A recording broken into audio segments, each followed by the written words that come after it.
We were here during the Columbine shooting, and we didn't live far from there. That was the first major shooting that happened anywhere near me. For the theater shooting, I was in bed and I got a call at like 2:30, 3 o'clock in the morning. Then you start thinking, what do we do?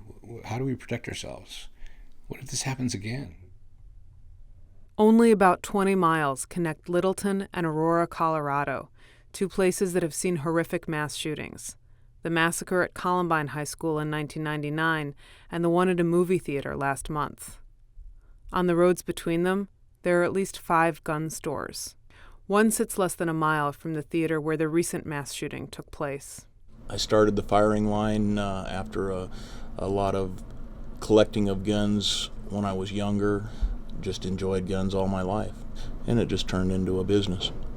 Gun sales have definitely gone up since that tragedy, and they always do every time there's any type of tragedy that's related with firearms. The morning after the shooting at the Aurora Theater, I was home watching the news, and my first thought was, I hope to God that man did not come into our shop. This isn't a story debating the pros and cons of gun control.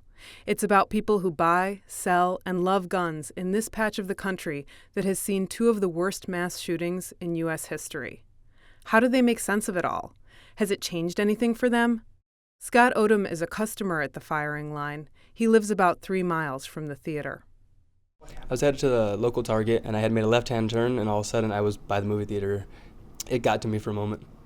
But he wasn't thinking about gun violence when he headed to the firing line on a recent afternoon to buy a gun for target practice. It was the first time he brought his sons to the store, and he was excited. When we walked in, they seen all the guns, they were interested, they wanted to see every single one of them, but when we walked over to the area of the guys actually shooting, they slowed down and actually went like that, and wow, like, that's what we're gonna do, that's what my dad does, and I teared up a little, I was like, yeah, that's what I had, that's what I want them to have for me. I like that one. I want to say I was right around 6 or 7, and my dad and my grandfather went to a firing range, and I got to wait in the little waiting area through the glass to watch them. And I just loved it. I sat there on my elbows, and just at that moment, I was in love, I guess you could say. Guns, the power, the accuracy, what you want to do with them. Love of guns is something you hear over and over from the men, women, and children here. Love for the history, the engineering, the fun, the protection. Save $3 almost. And I keep figuring out that gun. The people who work here are against tightening gun control. If someone wants to kill a lot of people, they believe he will. If guns aren't around, he'll find another way, maybe make a bomb. I mean, my first thought obviously was, what a horrific incident. My second thought was the politicians are going to jump all over this and try and use this as an excuse to, maybe put some restrictions on firearms ownership. If he had purchased the firearms here, I'd feel bad that that happened to be the case, but if it was a legitimate legal purchase, what difference does it make? I mean, I can't read people's minds. In the couple of days after the Aurora theater shooting, I probably could have sold more guns than I did.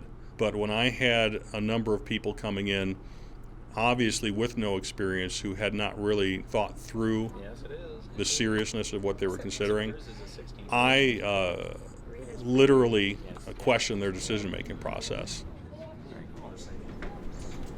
Dan? Luvano? Yeah. The theater shooting is what brought the Luvanos in to take a class for a concealed carry permit. What side is this, front or rear? Front side. I was affected by the shooting a great deal because my kids almost went. And we helped somebody move that day, and so they were tired.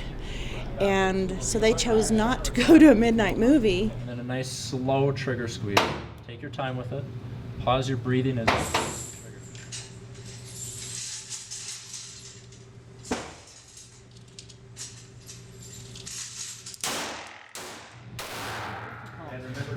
You know what, the more you practice, you'll get much better, okay? I mean, you're not doing too bad. As I heard some of the interviews, the people were saying that they ducked down and they put themselves between the shooter and their spouse. They covered their children. I mean, my goodness, you can't stop a bullet. So what do you do? And I can see myself in that very same position. I'm not Superman. Bullets aren't going to bounce off of me. I started to think more seriously about what I needed to do and what I could do. I plan to carry the weapon with me at all times. Still a little, not bad, okay? Sometimes we have to do drastic things to protect ourselves, and this is one of those things. It's pretty drastic, yes, but if I don't have a gun to protect my family, I have nothing.